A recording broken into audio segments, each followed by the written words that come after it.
Yung pagkain, ano yung breakfast, inay? Ay, buglaw. Pakae. Ha?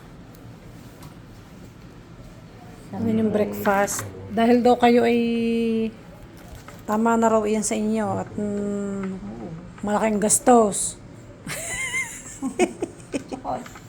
Tama na raw sa inyo yung tinapay. Kayo daw may walang bayad din sa ospital. Nay, tama na raw yan sa inyo.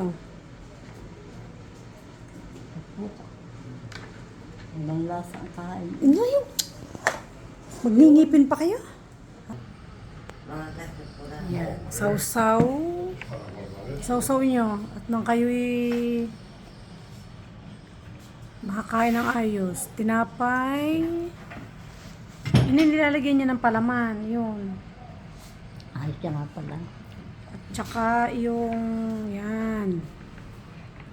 Hindi kayo marunong kumain ng tinapay. Pandesal. Isipin nyo pandesal iyan. Oo, isipin yung pandesal. At saka Sa amin ay munay. Ha? Atin ay munay. Munay gaiyan. Yan. So, magaling na naman. Ayos na naman ang inay. Malakas. Kailangan lang talagang operahin yung paa niya.